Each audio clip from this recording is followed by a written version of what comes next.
नमस्कार साथियों, स्वागत है आपका ऑनलाइन स्टडी ग्रुप में।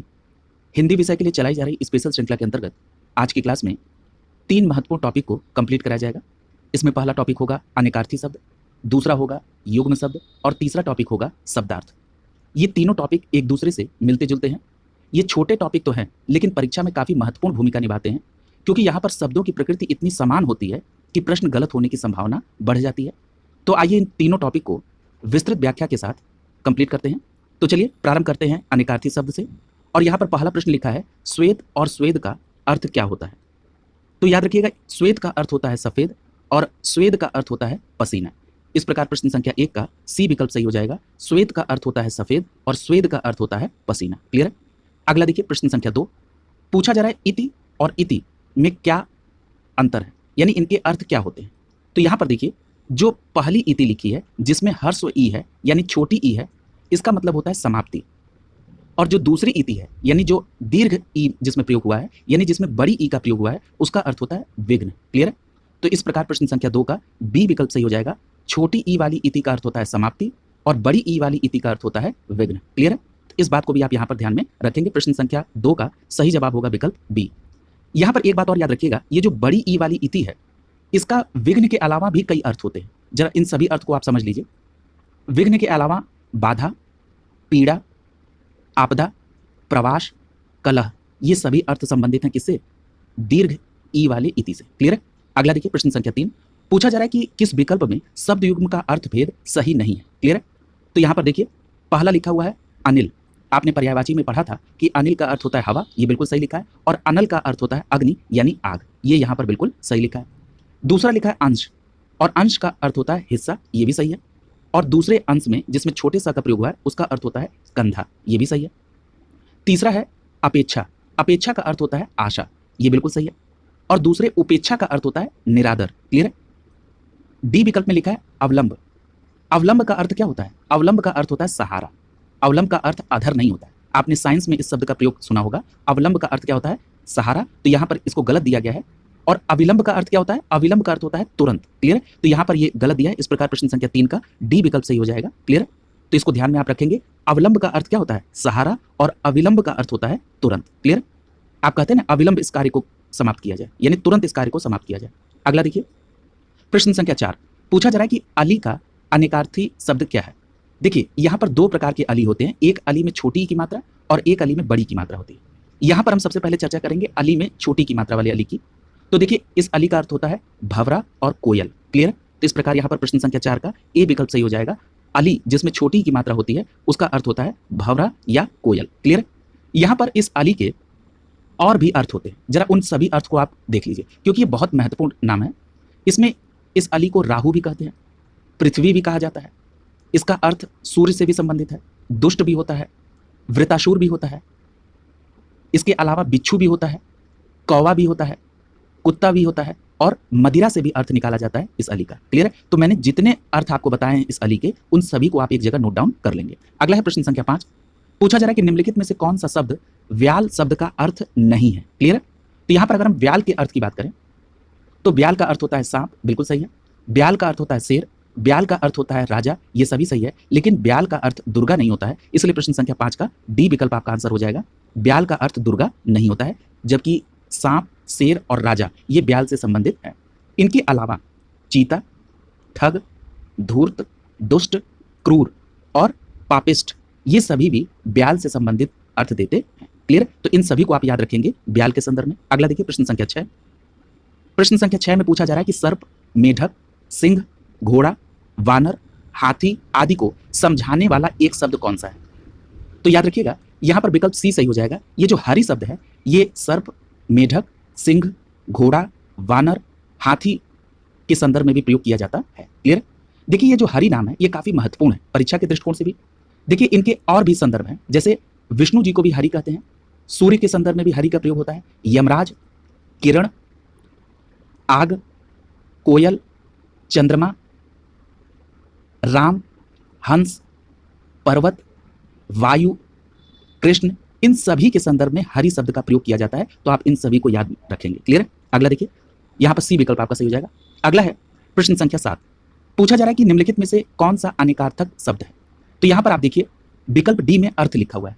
अर्थ का मतलब क्या होता है? अर्थ को हम धन के संदर्भ में भी बात करते हैं और अर्थ का मतलब भी होता है हम कहते हैं ना इसका क्या अर्थ है, यानी इसका क्या मतलब है। क्लियर? तो यहाँ पर अर्थ के कई जगह पर अलग अलग अर्थ आ रहे हैं, तो यहाँ पर प्रश्न संख्या 7 का डी विकल्प सही हो जाएगा। अर्थ जो है ये अनेकार्थक शब्द है। क्लियर? अब आइए जरा देखते हैं कि अर्थ के क्या क्या मतलब है। तो अर्थ को हम धन के संदर्भ में, मतलब के संदर्भ में, अभिप्राय के संदर्भ में, इंद्रिय विषय के संदर्भ में भी अर्थ का प्रयोग करते हैं। क्लियर? अर्थ का मतलब निमित्त भी होता है, अर्थ का मतलब कारण भी होता है। क्लियर? तो इन सभी को आप देख लेंगे। अगला लिखा हुआ है अर्क। अर्क भी काफी महत्वपूर्ण है। अर्क का जो अर्थ है वो सूर्य के संदर्भ में भी होता है, इंद्र के संदर्भ में, स्फटिक, मदार के पौधे को भी अर्क कहते हैं, काढ़ा भी होता है अर्क, तांबा के सेंस में भी अर्क कहा जाता है, विष्णु जी को भी अर्क कहते हैं। क्लियर? इसके अलावा प्रकाश किरण को भी अर्क कहते हैं, ज्योति को भी अर्क कहते हैं, आसव का भी अर्थ अर्क होता है। क्लियर? तो अर्क के इतने संदर्भ होते हैं, आप इन सभी संदर्भ को याद में रखेंगे। अगला है अंबर। अंबर का सेंस वस्त्र से है, अंबर का सेंस आकाश से है, अंबर का अर्थ मेघ से है और अंबर का अर्थ अब्रक से भी होता है। क्लियर? अगर हम बात करें अनंता की, तो अनंता का मतलब पृथ्वी, पार्वती, दूब और पीपर, ये सभी अनंता से संबंधित अर्थ देते हैं। क्लियर? अगला देखिए प्रश्न संख्या 8। पूछा जा रहा है कि इनमें मूक का अनेकार्थक शब्द कौन सा नहीं, यानी ये पूछा जा रहा है कि इसमें ऐसा कौन सा शब्द है जो मूक का अर्थ नहीं देता है। तो देखिए मूक का अर्थ जो है गूंगा भी होता है, मूक का अर्थ चुप भी होता है और मूक का अर्थ विवश भी होता है। क्लियर? तो यहां पर आप शांत के साथ जा सकते हैं। ये तीनों गूंगा, चुप और विवश, ये तीनों मूक के अर्थ देते हैं। क्लियर? तो इस प्रकार आप प्रश्न संख्या 8 में सी के साथ जा सकते हैं। यहां पर देखिए आंसर में विवश दिया गया। क्लियर? और कहा जा रहा है कि मूक का अर्थ विवश नहीं होता है। लेकिन अगर आप पृथ्वीनाथ पांडे साहब की किताब देखेंगे तो उसमें स्पष्ट रूप से मूक का अर्थ विवश के संदर्भ में दिया गया है। इसके अलावा भी कई ऑथेंटिक बुक में भी मूक का अर्थ विवश से संबंधित दिया गया है और यहाँ पर डी विकल्प बताया जा रहा है कि मूक का अर्थ विवश नहीं होता है, जो कि इस प्रश्न को डिस्प्यूटेड कर देता है। क्लियर? अगला देखिए प्रश्न संख्या 9। पूछा जा रहा है कि जल, प्राण, पुत्र किस शब्द के अनेकार्थी है, यानी जल और प्राण पुत्र किस शब्द के अर्थ के में आते हैं। तो यहाँ पर देखिए जीवन, जीवन का अगर हम अर्थ देखेंगे तो जल के संदर्भ में भी आता है, प्राण के संदर्भ में भी आता है और पुत्र के संदर्भ में भी आता है। क्लियर? तो यहाँ पर आपका डी विकल्प सही हो जाएगा, जीवन। क्लियर?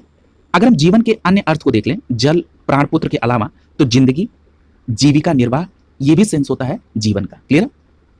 यदि हम सार शब्द के अर्थ को देखें तो सार का अर्थ होता है तत्व, निष्कर्ष, रस, रसा, लाभ और धैर्य, ये सभी किसके अर्थ होते हैं? सार शब्द के। क्लियर? अगला देखिए प्रश्न संख्या 10। पूछा जा रहा है कि निम्नलिखित विकल्पों में से अनेकार्थक शब्द का चयन कीजिए, यानी ऐसे शब्द का चयन करना है जो कई अर्थ रखता हो। तो आप देखिए यहाँ पर अंग शब्द जो है प्रश्न संख्या 10 में जो विकल्प सी है, अंग शब्द जो है ये अनेकार्थक शब्द है। कैसे?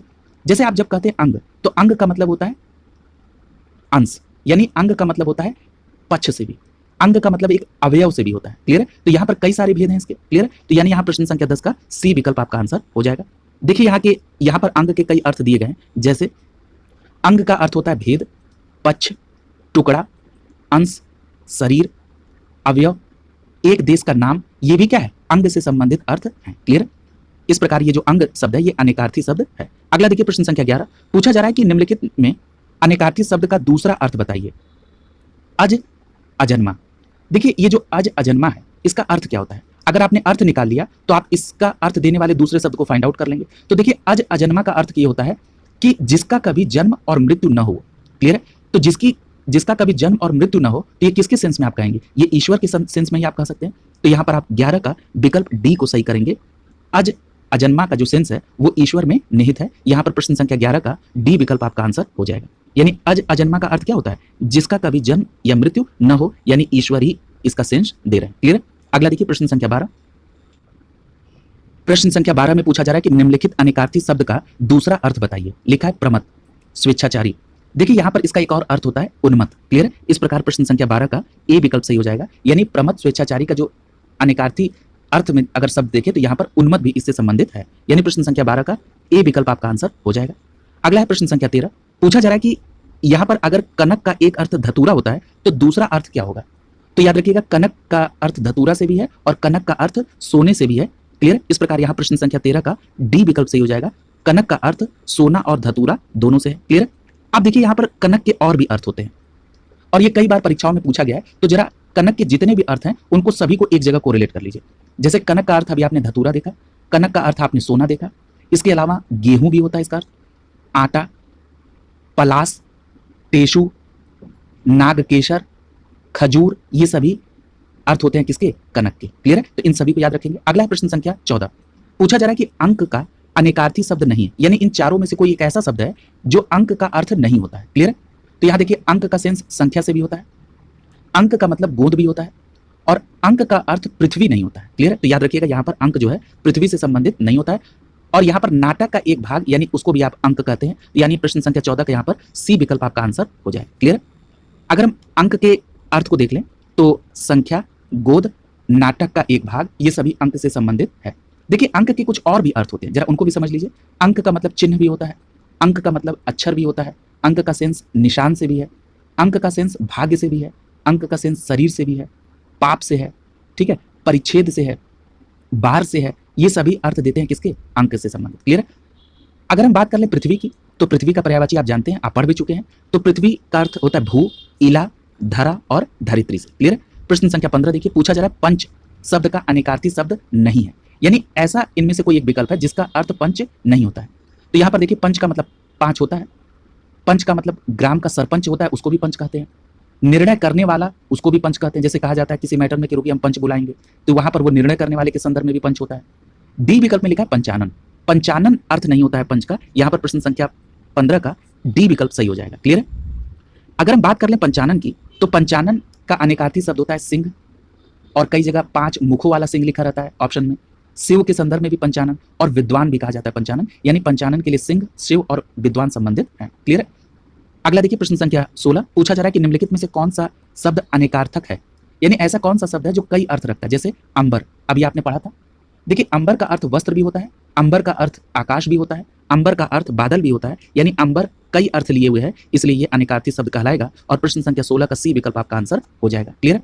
तो आप देख रहे हैं कि ये जो अंबर है इसका अर्थ वस्त्र, आकाश और बादल से है। इसके अलावा भी अंबर का सेंस कपास से है, अंबर का सेंस अब्रक से है, अंबर का सेंस जो है एक नगर से भी होता है। क्लियर है? एक इत्र से भी होता है अंबर का सेंस। क्लियर? तो इन सभी को आप ध्यान में रखेंगे। अगला जो टॉपिक है वो है युग्म शब्द।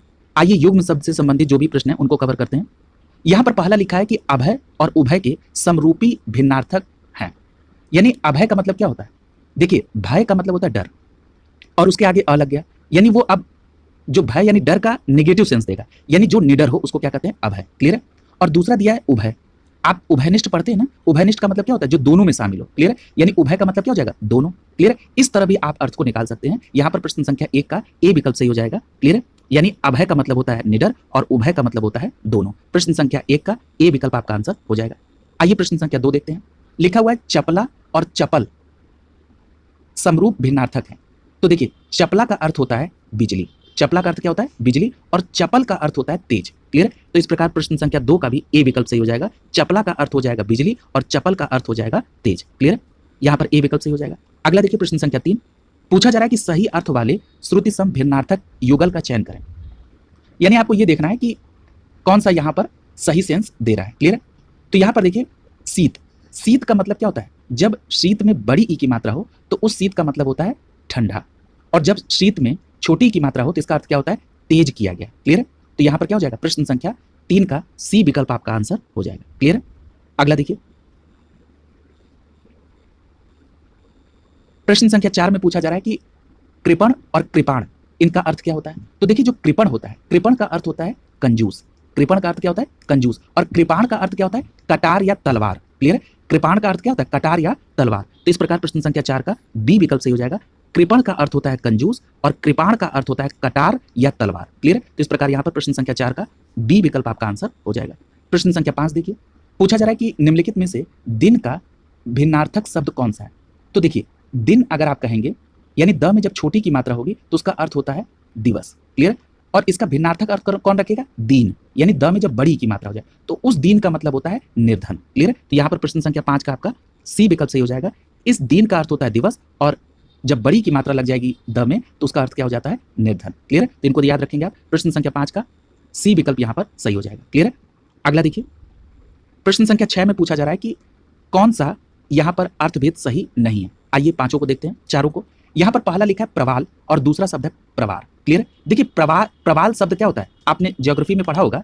प्रवाल शब्द का अर्थ होता है मूंगा। क्लियर? और दूसरा प्रवाल द्वीप आपने पढ़ा होगा, मूंगे से बने द्वीप को प्रवाल द्वीप, और यहाँ पर प्रवार शब्द का अर्थ होता है वस्त्र। क्लियर है, तो ये बिल्कुल सही लिखा है। अगला लिखा हुआ है दामन और दमन, तो दामन का अर्थ होता है आंचल और दमन का अर्थ होता है दबाना या कुचलना। क्लियर है, तो ये हो गया, ये भी सही है। अगला लिखा हुआ है नेति और नेति, यानी एक में त में छोटी की मात्रा और एक में त में बड़ी की मात्रा। देखिए जब नेति यानी जब त में छोटी की मात्रा होगा तो इसका अर्थ क्या हो जाएगा, इसका अर्थ हो जाएगा झुका हुआ या अनंत। क्लियर है, झुका हुआ या अनंत हो जाता है। लेकिन जब नेति जिसमें बड़ी की मात्रा है उसका अर्थ क्या होता है, उसका यह अर्थ होता है मयानी की रस्सी, मयानी की रस्सी, यानी यहाँ पर आपका सी विकल्प सही हो जाएगा, ये यहाँ पर गलत लिखा है। और डी विकल्प में देखिए अनल लिखा, अनल का सेंस होता है अग्नि या आग से, ये बिल्कुल सही है, और अनिल का अर्थ होता है हवा से, ये भी यहाँ पर सही लिखा है। इस प्रकार यहाँ पर प्रश्न संख्या 6 का सी विकल्प आपका आंसर हो जाएगा। क्लियर है, तो इसको याद रखेंगे।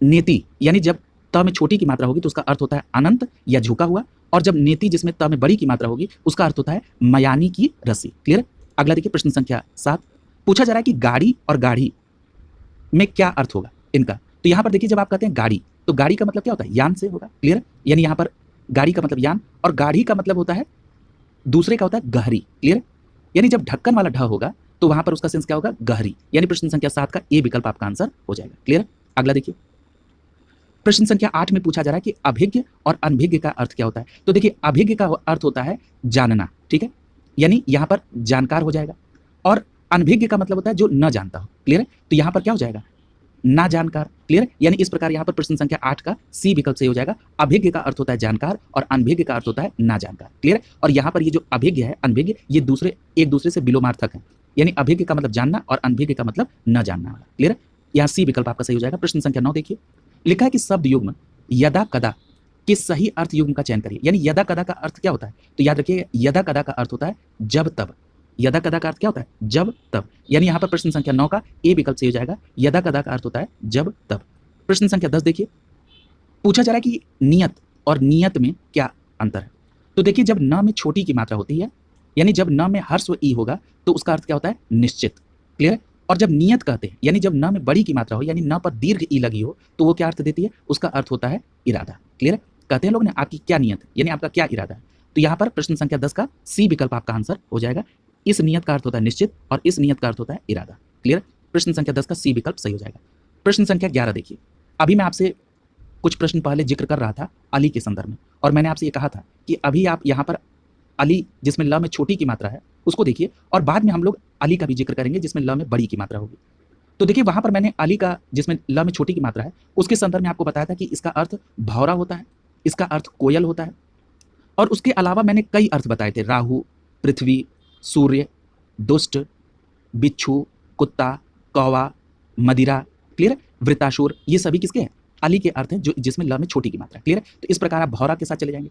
और ये जो अली जिसमें ल में बड़ी की मात्रा है इसका अर्थ होता है सखी। क्लियर, तो इस प्रकार यहाँ प्रश्न संख्या 11 का डी विकल्प आपका आंसर हो जाएगा। क्लियर, यानी इस अली का सेंस भौरा, और अली में ल में जब बड़ी की मात्रा लगेगी तो उसका अर्थ हो जाएगा सखी या सहेली। क्लियर, तो इनको भी आप ध्यान में रखेंगे।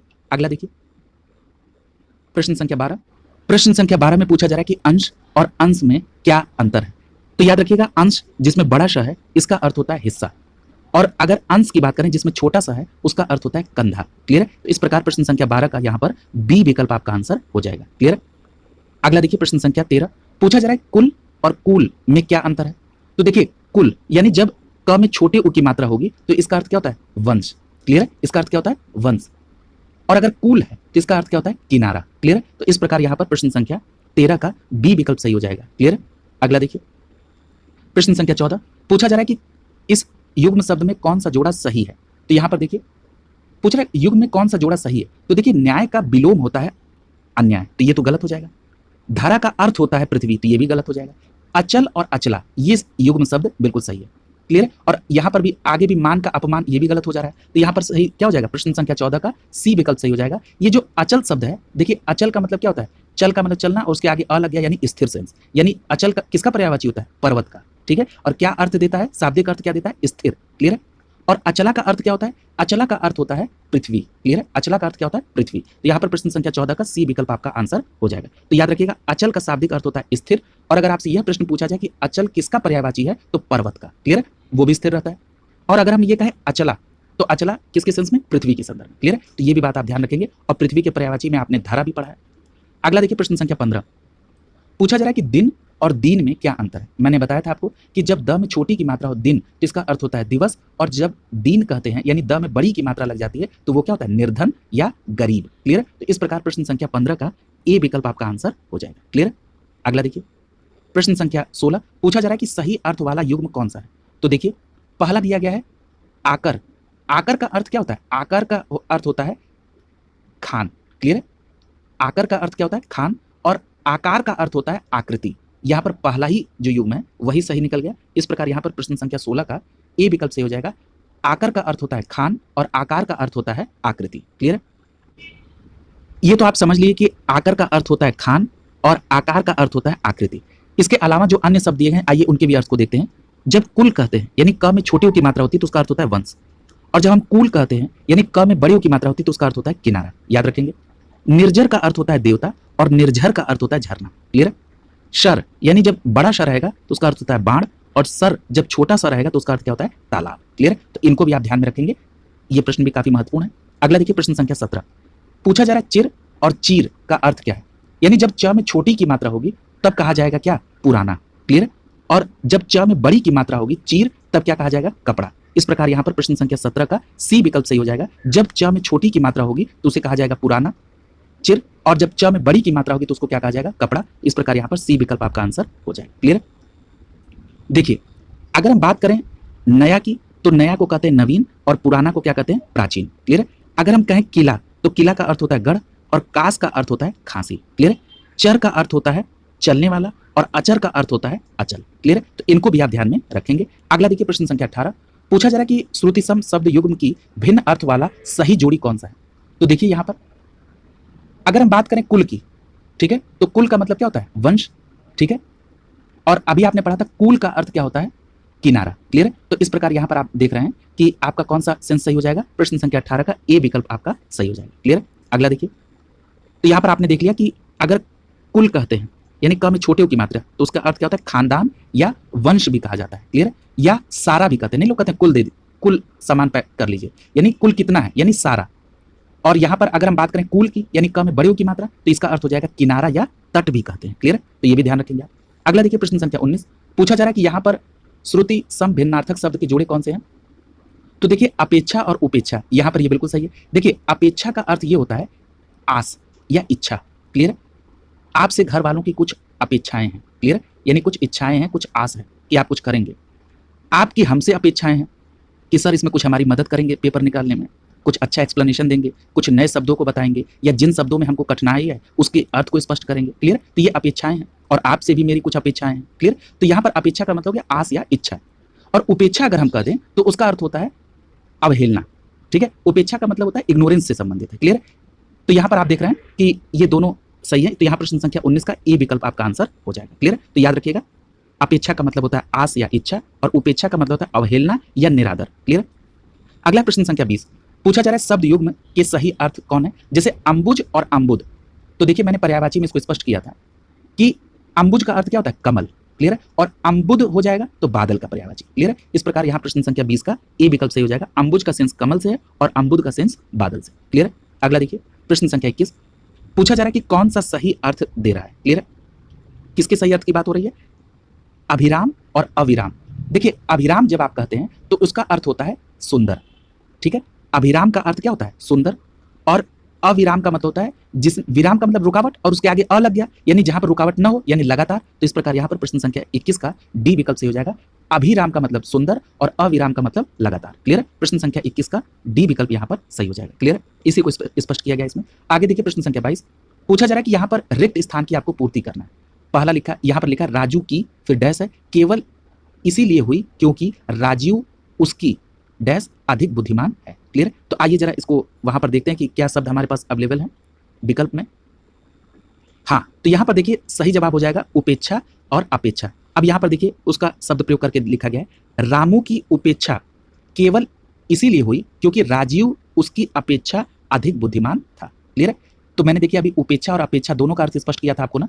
आपको मैंने बताया था कि उपेक्षा इसका अर्थ क्या होता है? उपेक्षा का अर्थ हमने आपसे बताया था अवहेलना या निरादर। क्लियर? और ये रामू की उपेक्षा क्यों हुई? क्योंकि वो राजीव की अपेक्षा, अपेक्षा का मतलब तुलना, अपेक्षा यानी उससे आस या इच्छा या तुलनात्मक रूप से भी कहा जाता है, क्लियर है, उसकी अपेक्षा यानी तुलनात्मक रूप से वो ज्यादा बुद्धिमान था, क्लियर है। तो यहां इसको आप ध्यान में रखेंगे। अगला देखिए प्रश्न संख्या 23, पूछा जा रहा है कि मंदिर और मंदिरा में क्या अंतर है, मतलब इनके अर्थ क्या होते हैं। तो देखिए मंदिर जब आप कहते हैं तो मंदिर का अर्थ होता है देवालय, यानी जहां पर आप पूजा पाठ करने जाते, और मंदिरा का अर्थ क्या होता है, तो याद रखिएगा मंदिरा का अर्थ होता है अश्वशाला, क्लियर। तो यहां पर प्रश्न संख्या 23 का डी विकल्प से हो जाएगा। मंदिर का सेंस होता है देवालय और मंदिरा का अर्थ होता है अश्वशाला। प्रश्न संख्या 24 देखिए, पूछा जा रहा है कि सकल और शकल में क्या अंतर है। तो देखिए जब सकल में छोटा सा होगा तो इसका अर्थ क्या होता है, इसका अर्थ होता है संपूर्ण, क्लियर, सकल संपूर्ण। और जब हम कहते हैं शकल तो इसका अर्थ क्या होता है, तो शकल जब आप कहते हैं तो इसका अर्थ हो जाता है अंश, क्लियर है। तो यहां पर आपका प्रश्न संख्या 24 का सी विकल्प से हो जाएगा, क्लियर। अगला देखिए, अगर हम अन्य शब्दों के अर्थ को देख लें तो यहां पर देखिए कलाकृति, तो यहां पर देखिए कला का मतलब होता है कौशल से और कृति का मतलब है रचना से। सन का अर्थ होता है वर्ष से और संवत का अर्थ क्या होता है, देशी वर्ष से। अगर हम कहें सबल तो सबल का मतलब होता है शक्तिशाली और निर्मल का मतलब होता है साफ, क्लियर। अगले प्रश्न में पूछा जा रहा है अनिल और अनल, तो अनिल का अर्थ होता है हवा और अनल का अर्थ होता है अग्नि। इस प्रकार प्रश्न संख्या 25 का बी विकल्प आपका सही हो जाएगा। अनिल का अर्थ होता है हवा और अनल का अर्थ होता है अग्नि या आग, क्लियर। तो इसको ध्यान में रखेंगे। आइए जरा कुछ और भी अर्थ दिए गए हैं, जैसे लिखा हुआ है अग, अग का अर्थ होता है सूर्य से, और अगर अघ लिखा होगा तो इसका अर्थ होता है पाप से। अवधि का सेंस होता है समय से, और अगर अवधि में ध में बड़ी की मात्रा लगी हो तो इसका सेंस होता है अवध देश की भाषा से, क्लियर। अगला देखिए, प्रश्न संख्या 26 में पूछा जा रहा है कि निम्नलिखित में से कौन सा आधि और व्याधि शब्द युग्म में आधि का अर्थ है, यानी आपसे यहां पर आधि का अर्थ पूछा जा रहा है, क्लियर। तो याद रखिए आधि का अर्थ होता है मानसिक कष्ट, क्या होता है, आधि का अर्थ होता है मानसिक कष्ट, क्लियर। यहां पर प्रश्न संख्या 26 का ए विकल्प से हो जाएगा। आधि का अर्थ होता है मानसिक कष्ट, और व्याधि अगर कहेंगे तो व्याधि का अर्थ होता है शारीरिक कष्ट, क्लियर है। व्याधि का अर्थ क्या होता है, शारीरिक कष्ट, यानी व्याधि का अर्थ शारीरिक कष्ट और आधि का अर्थ होता है मानसिक कष्ट, क्लियर। तो इसको भी आप ध्यान में रखेंगे, यानी प्रश्न संख्या 26 का यहाँ पर ए विकल्प आपका आंसर हो जाएगा, क्लियर। अगला देखिए, हम लोग अगले टॉपिक की तरफ चल रहे हैं जिसमें शब्द भंडार शब्दार्थ है। तो यहाँ पर आइए, पहला प्रश्न इसमें दिया है कि आलोचकों के अनुरूप हमें अपनी रचना में परिवर्तन करना होगा। इस वाक्य में किसी एक शब्द का संदर्भ और भाव की दृष्टि से उपयुक्त प्रयोग नहीं हुआ है, क्लियर है। तो अब आपको ये देखना है कि किसका सही प्रयोग यहाँ पर नहीं हुआ है, उसी को आपको फाइंड आउट करना है। तो आप ये देख रहे हैं आलोचकों के अनुरूप लिखा हुआ है, क्लियर है। तो यहाँ पर आलोचकों के अनुरूप शब्द का जो प्रयोग हुआ है ये यहाँ पर सही नहीं हुआ है, यहाँ पर होना चाहिए था आलोचकों के अनुसार, क्लियर है। क्या होना चाहिए था, आलोचकों के अनुसार हमें अपनी रचना में परिवर्तन करना होगा, क्लियर। इस प्रकार यहाँ पर प्रश्न संख्या 1 का सही जवाब क्या हो जाएगा, आलोचकों शब्द का प्रयोग यहाँ पर सही नहीं हुआ है, यहाँ पर आलोचकों की जगह पर अनुसार शब्द का प्रयोग किया जाना चाहिए था। अगला देखिए प्रश्न संख्या 2। प्रश्न संख्या 2 में पूछा जा रहा है कि निम्नलिखित प्रश्न में 4 विकल्पों में से उस सही विकल्प का चयन करें जो रेखांकित शब्द के लिए उचित विकल्प है। यहाँ पर पहला लिखा हुआ है पिता ने बेटी की शादी में किसी भी प्रकार की कमी न होने दी। तो यहाँ पर देखिए जो रेखांकित शब्द है वो यहाँ पर स्पष्ट नहीं हो रहा है, कमी के नीचे रेखांकित है, क्लियर है। तो कमी का अर्थ क्या होता है, कमी के अर्थ को आपको स्पष्ट करना है कि किस शब्द का अर्थ कमी होती है। तो यहाँ पर देखिए ह्रास शब्द जो है इसका अर्थ होता है कमी, कमी या क्षीण, क्लियर है। तो यहाँ पर प्रश्न संख्या 2 का यहाँ पर डी विकल्प आपका आंसर हो जाएगा, यानी जो ये ह्रास शब्द है इसका अर्थ क्या होता है, कमी या क्षीण होता है, क्लियर है। यहाँ पर कुछ विकल्प में जो शब्द दिए गए आइए उनके भी अर्थ को देख लेते हैं। जैसे विकल्प ए में हास शब्द लिखा है, ये जो हास शब्द है ये हास्य रस का स्थायी भाव होता है, हास्य रस का स्थायी भाव क्या होता है, हास होता है, क्लियर। तो इसके भी अर्थ को आप ध्यान में रखेंगे। अगला देखिए प्रश्न संख्या, और हस्त का मतलब हाथ होता है।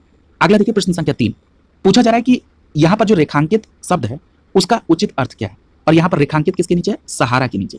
तो सहारा का अर्थ क्या होता है, अभी मैंने आपसे कहा था कि एक अविलंब शब्द आया था और एक आया था अवलंब। तो मैंने कहा था अवलंब शब्द जो है आपने साइंस में पढ़ा होगा, वहां पर सहारा अर्थ होता है, और अविलंब का अर्थ क्या होता है, तुरंत। मैंने वहां पर स्पष्ट किया था, यानी इस अविलंब का अर्थ होता है तुरंत और अवलंब का अर्थ होता है सहारा। यानी यहाँ पर प्रश्न संख्या 3 का जो सहारा का सही अर्थ होगा वो क्या होगा, अवलंब, और प्रश्न संख्या 3 का बी विकल्प आपका आंसर हो जाएगा, क्लियर है। तो याद रखेंगे, देखिए मैंने आपको बताया था अविलंब का मतलब शीघ्र, तुरंत, विलंब रहित, ठीक है, और अवलंब का मतलब क्या होता है, सहारा, क्लियर है। अगर हम बात कर लें अमूल्य की, तो अमूल्य का अर्थ होता है अनमोल या बहुमूल्य, क्लियर है। अमूल्य का अर्थ क्या होता है, अनमोल या बहुमूल्य। देखिए जब अमूल्य की चर्चा हो गई तो यहाँ पर एक प्रश्न और पूछा जाता है, उसको भी आप कोरिलेट कर लीजिए तो आपका काम सही हो जाएगा। एक शब्द होता है अमूल, क्या होता है, अमूल, क्लियर। ये जो अमूल शब्द है इसका अर्थ होता है बिना जड़ का, इसका अर्थ क्या होता है, बिना जड़ का। और यहाँ पर अमूल्य का अर्थ आपने क्या पढ़ा है, अनमोल या बहुमूल्य। तो इन दोनों के अर्थ को याद रखिएगा। अमूल जिसका अर्थ होता है बिना जड़ का, और अमूल्य अगर कहा जाए तो वो अनमोल या बहुमूल्य होगा। क्लियर? अगला देखिए प्रश्न संख्या 4। पूछा जा रहा है कि पुलिस ने मेहमानों में से ही एक व्यक्ति को पकड़ा और उस पर चोरी का डैश लगाया। कौन सा यहां पर शब्द आ जाएगा डैश की जगह पर? तो देखिए जब पुलिस किसी को पकड़ी और उसके ऊपर क्या लगाएगी, तो उसके ऊपर अभियोग लगाएगी। क्लियर? यहां पर प्रश्न संख्या 4 का सी विकल्प आपका आंसर हो जाएगा। अभियोग यहां पर बिल्कुल उचित शब्द है। अगला देखिए प्रश्न संख्या 5।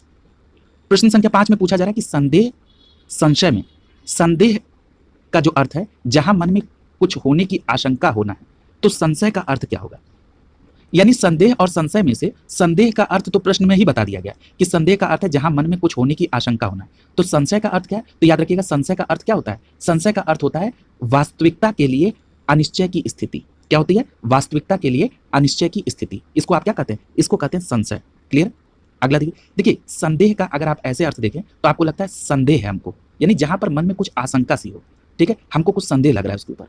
और संशय है यानी कोई वास्तविकता के लिए कुछ अनिश्चय की स्थिति बनी हुई है। संशय है कि ये करें ये करें, इसको कहते हैं संशय।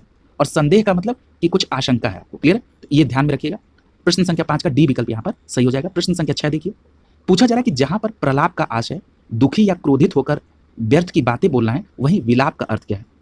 तो याद रखिएगा जब आप प्रलाप करते हैं तो दुखी और क्रोधित होकर व्यर्थ की बातें करते हैं, और विलाप का अर्थ ये होता है रो रो कर अपना दुख कहा जाना। यानी विलाप जब आप करते हैं तो रो रो कर अपना दुख कहते हैं। यानी यहाँ पर प्रश्न संख्या 6 का ए विकल्प आपका आंसर हो जाएगा। क्लियर? अगला देखिए प्रश्न संख्या 7। पूछा जा रहा है किसी वस्तु को व्यवहार में लाना, इसका आशय क्या है? तो जब आप किसी वस्तु को व्यवहार में लाते हैं तो उसका क्या करते हैं? उपयोग करते हैं ना। यानी जब आप किसी वस्तु को व्यवहार में लाते हैं तो क्या करें? उसका उपयोग कर रहे हैं। यहाँ पर प्रश्न संख्या 7 का ए विकल्प आपका आंसर हो जाएगा। क्लियर? अगला देखिए अगर हम बात कर लें अनुपयोग की, तो अनुपयोग का मतलब होता है किसी सिद्धांत या अनुशासन का व्यवहारिक प्रयोग। यानी जब आप किसी सिद्धांत या अनुशासन का व्यवहारिक प्रयोग करते हैं तो उसके लिए जो शब्द होता है वो होता है अनुपयोग। और यदि हम प्रयोग शब्द कर रहे हैं तो प्रयोग का मतलब होता है किसी वस्तु को उपयोगिता की दृष्टि से की गई जांच। क्लियर है? जब आप लैब में करते हैं तो जांच ही तो करते हैं उसकी उपयोगिता के लिए, तो उसको क्या कहते हैं? प्रयोग। क्लियर है? और अगला है सदुपयोग। सदुपयोग का मतलब होता है किसी वस्तु का उचित उपयोग। क्लियर है? यहां पर आयोग ने किसी वस्तु को व्यवहार में लाने का सेंस बताया था प्रयोग, जो कि बिल्कुल गलत है। ठीक है? यहां पर किसी वस्तु को व्यवहार में लाना इसका मतलब क्या होता है? उसको उपयोग करना। क्लियर है? अगला देखिए प्रश्न संख्या 8। पूछा जा रहा है डैश को कोई नहीं टाल सकता। क्लियर है? किसको कोई नहीं टाल सकता है? तो आपने ये सुना होगा अधिकतर दुख की बेला में ये लोग सांत्वना देते हुए कहते हैं नियति को जो मंजूर है वही होगा, नियति को कोई टाल नहीं सकता है। ठीक है? देखिए एक चीज जान लीजिए, मेरा ये आपको सजेशन है कि जब कभी भी आप शब्दों का प्रयोग से संदर्भ अगर प्रश्न करें तो उसको अपने व्यवहारिक जीवन में जो प्रयोग है उसमें जरूर उसको चेक कर लें। क्लियर है? तो यहां पर क्या कहते हैं? नियति को कोई टाल नहीं सकता है। क्लियर है? जो नियति को मंजूर होगी वो होगा जरूर। क्लियर है? तो यहां पर प्रश्न संख्या 8 का बी विकल्प सही हो जाएगा। नियति शब्द यहां पर आ जाएगा। नियति का अर्थ क्या होता है? नियति का अर्थ होता है भाग्य। ठीक है? यानी भाग्य में जो लिखा होगा, भाग्य में जो होना होगा वही होगा, कोई टाल नहीं सकता है, ऐसा लोग कहते हैं। क्लियर? कर्म प्रधान है, ये बात भी ध्यान में रखिएगा। क्लियर? तो यहां पर आपने कह दिया कि नियति, नियति का अर्थ क्या होता है? भाग्य। क्लियर? तो ये भी बात ध्यान में रखिएगा। जो इस विकल्प में कुछ और शब्द दिए जरा उनके भी अर्थ को देखिए। यहां पर विकल्प ए में लिखा है नियत, नियत कर दीजिए। नियत का मतलब होता है निश्चित। नियत का क्या अर्थ होता है? निश्चित। ये जो सी विकल्प में लिखा है निमित्त, तो आप कहते हैं ना कि इसी के निमित्त हमें जाना है, यानी इसी के लिए, यानी इसी हेतु। ठीक है? यानी आप कह रहे हैं ना कि नौकरी के निमित्त हमें लखनऊ जाना है, नौकरी के निमित्त हमें प्रयागराज जाना है पढ़ने के लिए, यानी आप इसी हेतु जा रहे हैं। ठीक है? तो निमित्त का अर्थ क्या हो गया? हेतु। अगर आप कहते हैं नमित, तो नमित का अर्थ क्या होता है? नमित का अर्थ होता है झुका हुआ। क्लियर है? नमित का अर्थ क्या होता है? झुका हुआ। तो ठीक है, इन सभी शब्दों के अर्थ को आप ध्यान में रखेंगे। अगला देखिए प्रश्न संख्या 9। पूछा जा रहा है अपने डैश के लिए लड़ना धर्म है। तो किसके लिए आप लड़ते हैं? अपने स्वत्व के लिए, यानी स्वत्व का मतलब क्या होता है? अधिकार के लिए। ठीक है? आप अपने अधिकार के लिए लड़ते हैं, उसी के लिए लड़ना क्या कहलाता है? धर्म कहलाता है। क्लियर है? यानी अपने अधिकार के लिए लड़ना धर्म कहलाता है। तो अधिकार का सेंस यहाँ कौन दे रहा है? स्वत्व दे रहा है। क्लियर है? यानी स्वत्व शब्द का अर्थ क्या होता है? अधिकार। क्लियर है? अगर नहीं पता होगा तो नोट डाउन कर लीजिएगा। एक शब्द और आता है सत्व। क्या आता है? सत्व। सत्व शब्द का अर्थ होता है बल। क्या होता है? बल। और ये जो स्वत्व लिखा है इसका अर्थ क्या होता है? अधिकार। तो याद रखिएगा यहां पर स्वत्व होगा, यानी अपने अधिकार के लिए लड़ना धर्म है। क्लियर? अगला देखिए प्रश्न संख्या 10। प्रश्न संख्या 10 में पूछा जा रहा है कि अध्याहार का अर्थ क्या होता है। देखिए जो अध्याहार शब्द है इसके कई अलग अलग जगह अर्थ हैं। अगर मान लीजिए हम इसके शाब्दिक अर्थ की बात कर लें तो अध्याहार का अर्थ होता है तर्क वितर्क। क्लियर? अध्याहार का सेंस ये भी होता है कि जैसे मान लीजिए कि अगर कोई वाक्य लिखा है उसमें अर्थ स्पष्ट नहीं हो रहा है, तो अगर आपने कुछ अलग से कोई शब्द को ऐड कर दिया तो उसको भी कहते हैं अध्याहार। क्लियर है? यहां पर अध्याहार का क्या अर्थ होगा? तो वाक्य में कर्ता और कर्म का जुड़ जाना अध्याहार कहलाता है। प्रश्न संख्या 10 का सी विकल्प आपका आंसर हो जाएगा। क्लियर है? तो याद रखिएगा, अध्याहार का जो उपयुक्त अर्थ है वाक्य में कर्ता और कर्म का जुड़ जाना, और अध्याहार का जो शाब्दिक अर्थ है वो है तर्क वितर्क और ऊहापोह। याद रखिएगा, अध्याहार का जो अर्थ है शाब्दिक अर्थ तर्क वितर्क और ऊहापोह। क्लियर है? और वाक्य को पूरा करने के लिए उसमें कुछ शब्द ऊपर से जोड़ना या अस्पष्ट वाक्यों को दूसरे शब्दों में स्पष्ट करने की क्रिया को ही अध्याहार कहते हैं। क्लियर है? तो इन सेंस को आप याद रखेंगे। अगला शब्द लिखा हुआ है प्रश्न संख्या 11 में, ऋतु का अर्थ क्या है? तो देखिए, ऋतु का अर्थ होता है मौसम। ऋतु का अर्थ क्या होता है? मौसम।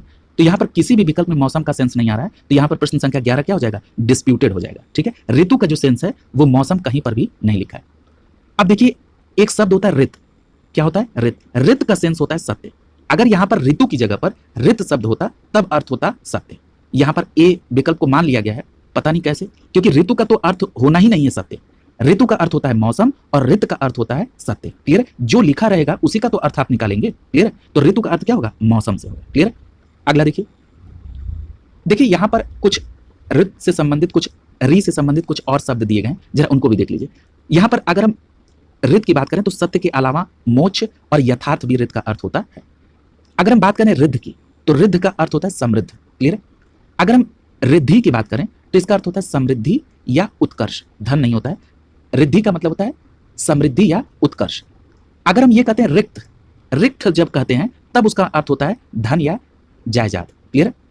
धन और जायदाद किसका अर्थ होता है? रिक्त का अर्थ होता है। और रिद्धि का अर्थ हमने क्या बताया? समृद्धि या उत्कर्ष। अगर हम ये कहते हैं ऋषिक, तो ऋषिक का अर्थ क्या होता है? तो याद रखिएगा, ऋषिक का अर्थ होता है ऋषि पुत्र। ऋषिक का अर्थ क्या होता है? ऋषि पुत्र। क्लियर है? एक शब्द और होता है इसी से संबंधित, जरा उसको भी कोरिलेट कर लीजिए। एक शब्द होता है ऋक। क्या होता है? ऋक। इसका अर्थ होता है ऋचा। इसका अर्थ क्या होता है? ऋचा। ये भी ध्यान में आप रखेंगे। अगला देखिए, प्रश्न संख्या 12 पूछा जा रहा है कि तक्षक का भिन्न अर्थ क्या है? तो देखिए, तक्षक का जो अर्थ होता है, यानी पूछा जा रहा है कि यहां पर 3 विकल्प ऐसे हैं जो तक्षक का अर्थ रखते हैं। कोई एक शब्द ऐसा है जिसको आपको फाइंड आउट करना है जिसका सेंस तक्षक से संबंधित नहीं है। तो देखिए, तक्षक का अर्थ बढ़ई होता है, तक्षक का अर्थ सूत्रधार होता है, तक्षक का अर्थ विश्वकर्मा होता है, लेकिन तक्षक का कोई अर्थ शिलान्यास से संबंधित नहीं है। इसलिए यहाँ पर प्रश्न संख्या 12 का सी विकल्प आपका आंसर हो जाएगा। तक्षक का सेंस बढ़ई, सूत्रधार और विश्वकर्मा से होता है। प्रश्न संख्या 13 में पूछा जा रहा है कि भाव का भिन्न अर्थ है, यानी सेम वही बात कि भाव से संबंधित 3 शब्द हैं, लेकिन कोई एक ऐसा शब्द है जिसका सेंस भाव से संबंधित नहीं है। तो भाव का मतलब आपका दर भी होता है। पूछते हैं ना क्या भाव है, तो दर हो गया। भाव बहुत खा रहे हो, यानी विचार, या आपका इस पे क्या भाव है, तो विचार हो गया। या भाव का अर्थ अभिप्राय से भी होता है, ये भी सही है। यहां पर भाव का अर्थ भवन से नहीं होता है, इसलिए प्रश्न संख्या 13 का ए विकल्प आपका आंसर हो जाएगा। प्रश्न संख्या 14 देखिए, पूछा जा रहा है कि आज के वैज्ञानिक नए नए डैश द्वारा हमारे जीवन को सुखमय बना रहे हैं। तो क्या हो जाएगा? आज के वैज्ञानिक नए नए आविष्कारों द्वारा, यानी यहां पर बी विकल्प से हो जाएगा, नए नए आविष्कारों द्वारा हमारे जीवन को सुखमय बना रहे हैं, यानी प्रश्न संख्या 14 का बी विकल्प आपका आंसर हो जाएगा। प्रश्न संख्या 15 में पूछा जा रहा है कि यदि इस रोग को आरंभ में ही काबू न किया गया तो यह डैश हो सकता है। तो आइए देखते हैं कि क्या है यहां पर विकल्प में।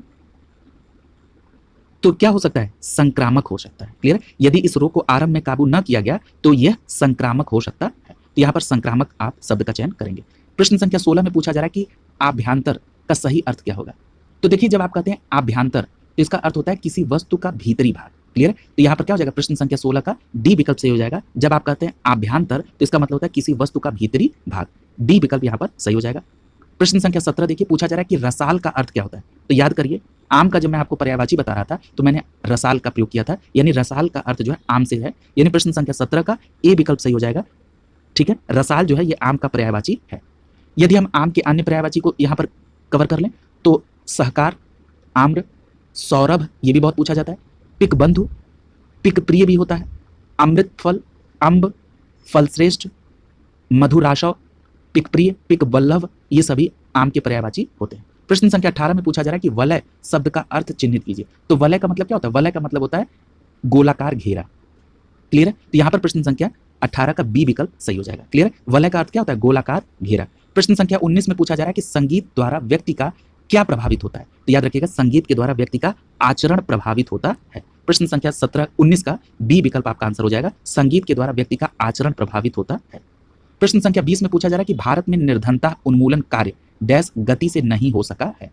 तो क्या कहना चाह रहा है कि भारत में जो निर्धनता उन्मूलन का कार्य है वो प्रशंसनीय गति से नहीं हो सका है। क्लियर है? यानी यहां पर प्रश्न संख्या 20 का ए विकल्प से हो जाएगा, प्रशंसनीय गति से नहीं हो सका है। क्लियर है? अगला देखिए प्रश्न संख्या 21, पूछा जा रहा है कि गांधी जी का राम राज्य का जो स्वप्न है आज तक डैश नहीं हुआ।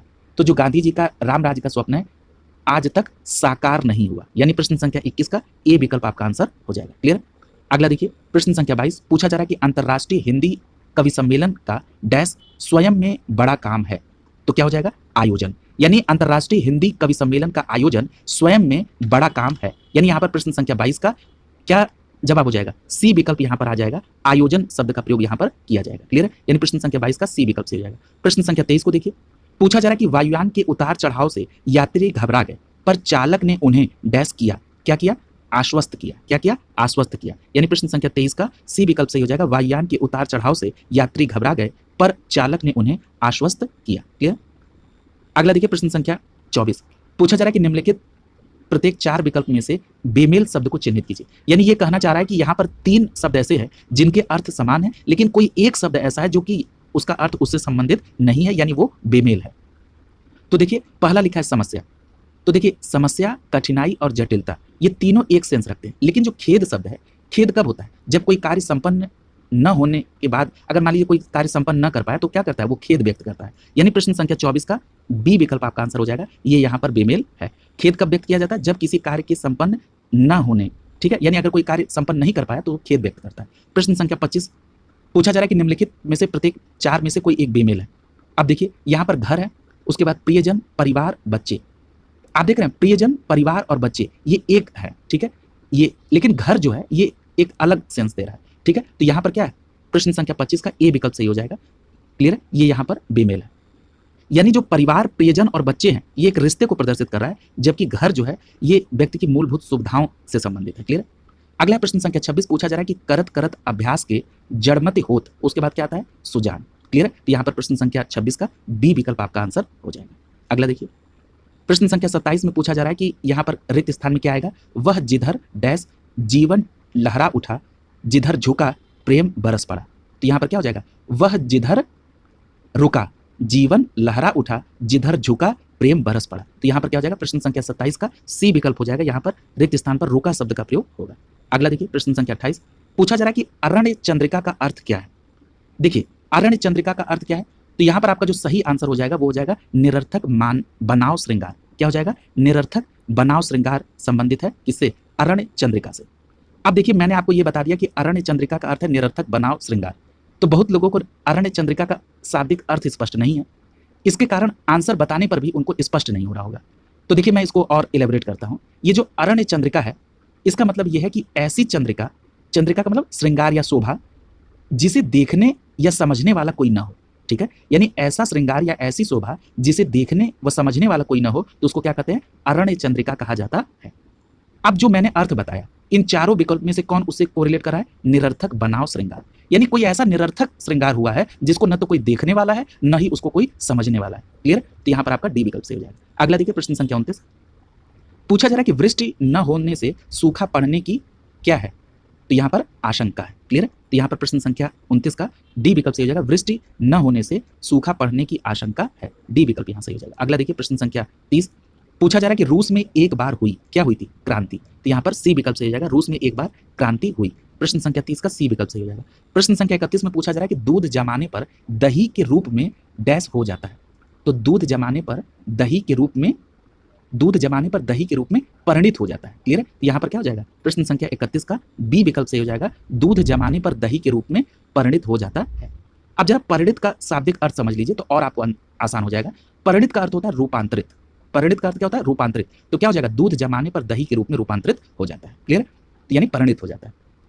जरा कुछ और शब्द हैं उनके भी अर्थ को देखिए जरा। प्रणत शब्द लिखा गया है विकल्प ए में। ये प्रणत का अर्थ क्या होता है? प्रणत का अर्थ होता है झुका। प्रणत का अर्थ क्या होता है? झुका। अगर हम बात कर लें परिणित का, परिणित का क्या होता है? परिणित का अर्थ होता है विवाहित। परिणित का अर्थ क्या होता है? विवाहित। क्लियर है? तो इसको भी ध्यान में रखिएगा। क्लियर है? इसी तरह एक शब्द होता है प्रणीत। क्या होता है? प्रणीत। मैं लिख दे रहा हूं, प्रणीत शब्द होता है। क्लियर है? प्रणीत।